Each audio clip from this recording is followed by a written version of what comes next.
하나님 말씀은 시편 139편 오늘은 12절까지입니다. 24절까지 있는 말씀인데요, 12절까지 절반을 오늘 묵상하도록 하겠습니다. 139편 구약성경 903페이지입니다. 제가 여러분이 교독하겠습니다. 여호와여, 주께서 나를 살펴보셨으므로 나를 아시나이다.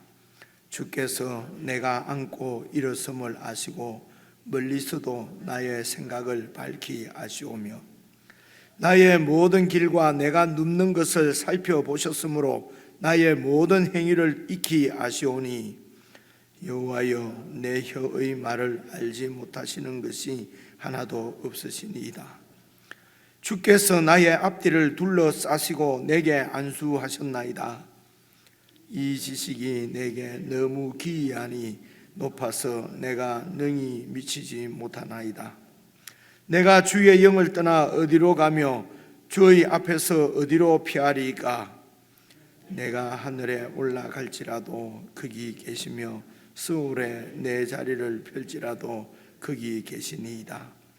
내가 새벽 날개를 치며 바다 끝에 가서 거주할지라도 거기서도 주의 손이 나를 인도하시며 주의 오른손이 나를 붙드시리이다. 내가 혹시 말하기를 흑암이 반드시 나를 덮고 나를 두른 빛은 밤이 되리라 할지라도 주에게서는 흑암이 숨기지 못하며 밤이 낮과 같이 비추이나니 주에게는 흑암과 빛이 같음이니이다. 아멘. 오늘 표제어에 나와 있는 것처럼 다윗의 시 그리고 인도자를 따라 부르는 노래, 다윗의 시인데 교회 공동체가, 구약 교회 공동체가 함께 하나님께 부른 신앙의 고백이고 또 그 공동체의 감사 시, 감사 노래로 우리가 볼 수가 있습니다. 그래서 어제 말씀부터 138편부터 139, 140에서 145편까지 이제 8편이 마지막 부분에 이렇게 다윗의 시로 이렇게 모여져 있는데요. 역시 이제 말씀드렸습니다만은 그 성경 전체에 나타나는 그 대표적인 원리 중에 하나가 대표성입니다. 그래서 여러분, 하나님께서 이제 이 세상을 지으시고 그 세상의 대표로 이제 아담을 세우신 것이죠. 그래서 아담 안에서, 아담을 대표로 해서 우리가 이 땅에서 이제 하나님께서 주신 대리왕의 그런 권세를 이제 누리게 되는 것이죠. 그래서 로마서 9장에서 자세하게 설명하시는 것처럼 이제 우리가 그리스도 안에, 아담 안에서 이렇게 죄인된 우리를 그리스도 안에서 의롭게 하시는 그런 하나님의 지혜를, 그것은 이 구약 성경에 나타난 하나님을 전체적으로 그렇게 잘 깨달은 바울이 이제 하나님의 뜻을 깨닫고 이제 그리스도 안에서 이제 우리가 어떻게 의로워지고 어떻게 하나님의 자녀로 거룩하게 되는가를 이제 그렇게 대표성의 원리로 이렇게 설명을 한 것을 볼 수가 있습니다.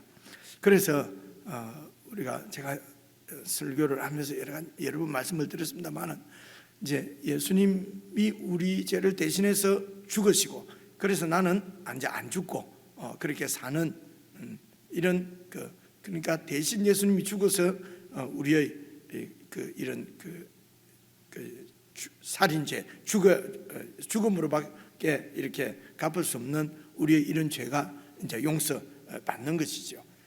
그래서 하나님은 예수님을 이 정도로 우리 죄를 용서하시는 그냥 제물로 받으시는 정도가 아니고 그 예수님을 다시 살리셔서 우리가 예수님 안에서 예수님과 함께 죽고 예수님과 함께 다시 새로운 생명으로 사는 그런 중생의 사람으로 우리를 부활시키신 것이죠.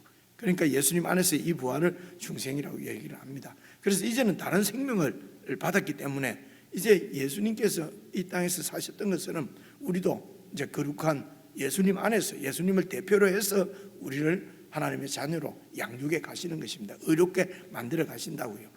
그래서 이렇게 하는 것이 하나님의 여러분 뜻입니다. 그저 예수 피로 구원받고 그 다음에는 내 마음대로 살거나 혹은 뭐 그렇게 하는 것이 아니지요.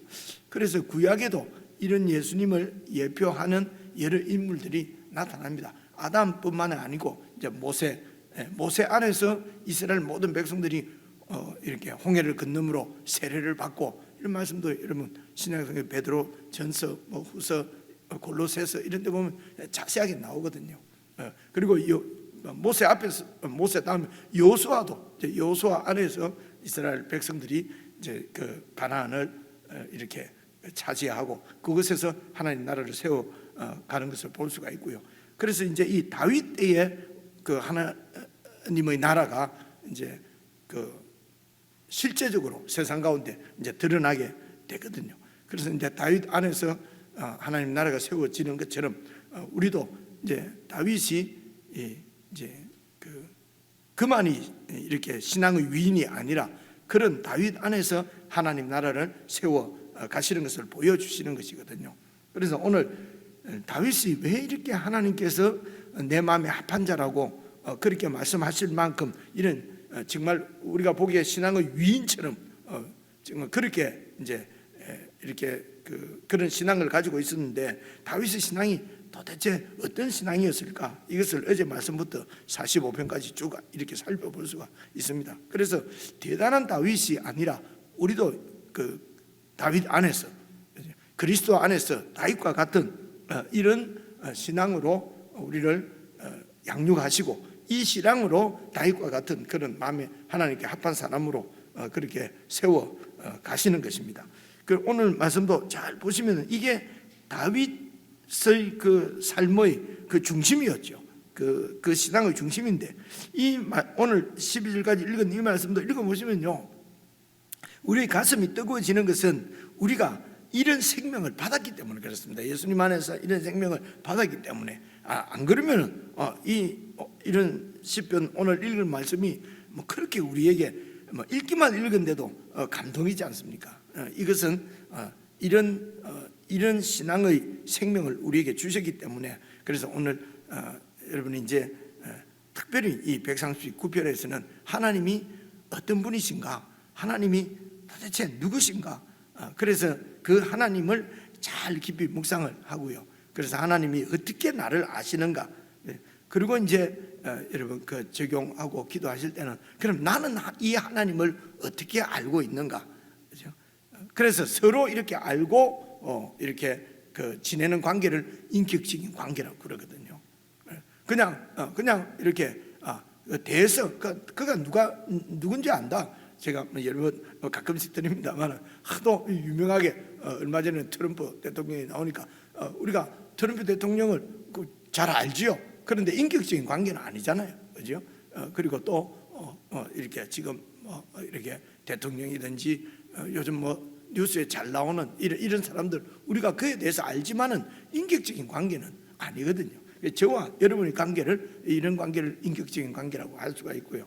그리고 이제 교회가 이렇게 크게 되면은 그런 인격적인 관계로 이루어져야 될 공동체 안에서 서로 인격적인 목사와 교인이 인격적인 관계로 우리 교회 사이즈만 돼도 인격적인 관계가 깊이 이루어지지 않는 분들이 있을 수가 있거든요. 다 저희들 탓이겠습니다만, 그러니까 인격적인 관계로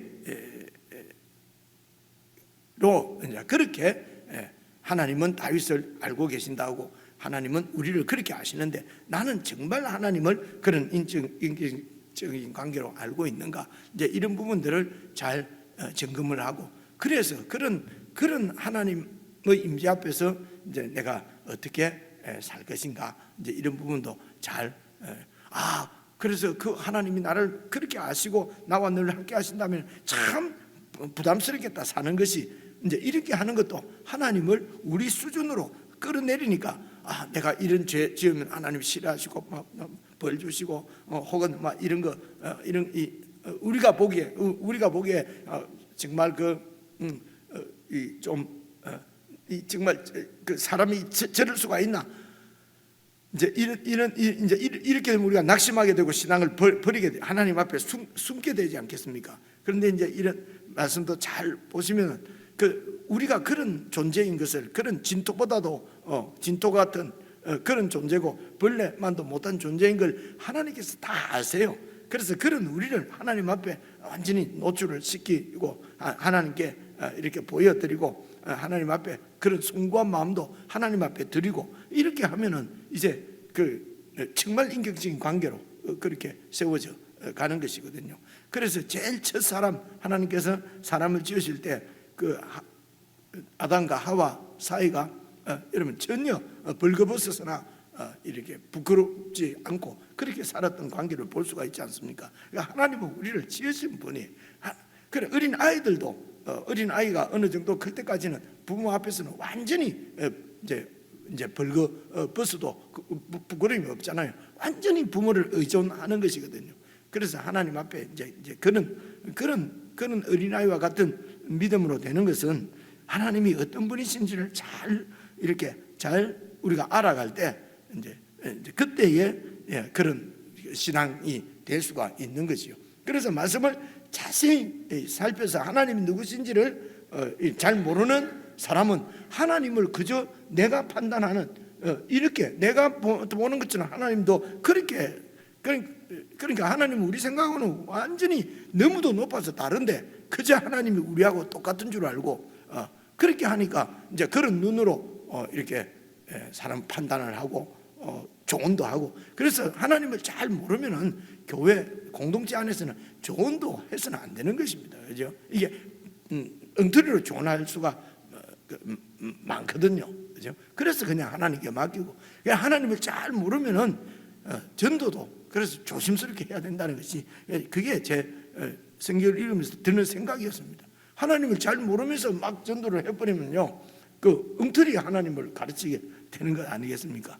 그래서 하나님을 잘 모르면은 선교도 나가서 해서는 안 되고요. 뭐 해외까지 가가지고도 엉터리 하나님을 그냥 이렇게 이제 얘기하게 되니까 그냥 하지 말라는 게 아니고, 그만큼 하나님을 깊이 아는 것이 중요하고요. 하나님 아는 데는 조심해야 된다. 이제 이런 말씀을 미리 드리고요. 그 내용은 어려운 게 없으니까 제가 말씀을 좀 드리는데 1절 한번 보시면요, 주께서 나를 살펴보셨으므로 나를 아시나이다. 이 알미입니다. 하나님께서 나를 아시는 것은 나를 잘 살펴보셨으므로 나를 아시는, 이게 인격적인 관계죠. 그러면 그래서 어떻게 아시느냐? 2절 보시면요, 내가 안고 일어서고 멀리 계시지만 내 생각도 다 밝게 아시는 분입니다. 내 생각까지도 다 알아. 부담스럽다. 내 마음의 문을 닫고 아주 신한 믿음이 없는 거죠. 그런데 멀리서 내 생각을 다 아시니까 숨길 것도 없고 감출 것도 없고 너무 편하지 않습니까? 그리고 내 이런 악한 생각들, 나쁜 생각들도 있을 수 있죠. 하나님 앞에 용서를 구하고, 그리고 내 안에 있는 이런 좋은 생각들 하나님께서 주신 생각인 줄로 믿습니다. 하나님, 이 생각으로 이렇게 내가 어떻게 하나님께 영광을 돌리며 살 수 있겠습니까? 하나님께 상담을 할 수도 있고요. 그렇죠? 3절도 보시면요, 나의 모든 길과 내가 눕는 것도 하나님이 다 살펴보셨기 때문에 내 모든 행위를 다 알고 계시는 것입니다. 우리는 잘 살피지도 않고 그냥 다 아는 것처럼 막 이렇게 조언하고 말하고 판단할 때도 얼마나 많은지 알 수가 없습니다. 근데 하나님은 우리의 모든 길, 행위, 내가 눕는 것도 내 전부를 다, 내 삶을 다 살펴보심으로 내 모든 행위를 아시오니. 그래서 4절입니다. 여호와여, 내 혀의 말을 알지 못하는 것이 하나도 없으시니이다. 주께서 나의 앞뒤를 둘러싸시고 계시고 임재지요. 그리고 내게 안수하셨나이다. 그래, 안수는 뭐 보통 우리 안수 있지 않습니까? 그죠? 안수. 여기서는 나의 앞뒤를 둘러싸고 계시는 하나님 임재와 내게 안수하셨나이다. 안수는 손바닥을 머리에 이렇게 얹는 것을 얘기하지 않습니까? 그래, 이것을 원래 기본적으로 우리가 안수 얘기할 때는 기본적인 의미는 이제 위임입니다. 이렇게 교회 공동체가 이제 목사에게 뭐 이렇게 사역을 위임하고 하나님께서 또 이렇게 자기 종을 위임을 해서 보내시고 할 때 기본적인 뜻은 그렇습니다만은 그렇기 때문에 그 안수는 내가 그와 함께 늘 이렇게 함께 한다는 그런 의미가 있죠. 하나님의 손이 내 머리에 있다는 그림을 그려 보십시오. 그죠? 그래 이게 바로 앞에 내 앞뒤를 둘러싸시고 하는 거하고 같은 의미입니다. 여기 안수는요. 그래서 하나님이 늘 내 앞뒤를 둘러싸시고 나와 함께 하시고 나에게 임재하시고, 그래서 내 생각하는 거 묻고 내 모든 길을 다 알고 보고 계시는 분이십니다.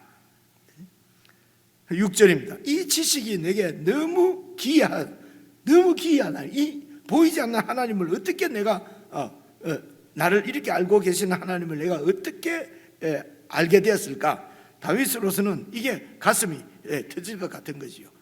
그래서 이런 하나님의 철저한 보호하심, 임재하심 가운데 있게 되면 주인이 있는 영혼이죠. 얼마나 든든하고 하나님의 뜻대로 살 수 있는 그런 이런 힘은 바로 이 하나님의 임재 가운데서 나오는 것이거든요.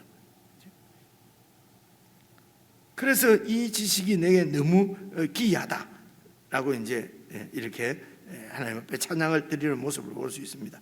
그런데 이제 7절부터는 그래서 내가 주의 영을 떠나서 어디로 가며 주님 앞에서 어디로 피할 수가 있겠습니까? 내가 하늘에 올라가도 거기 계시고 서울에 내 자리를 펴도 거기 계시고. 그러니까 서울은 하늘의 반대지요.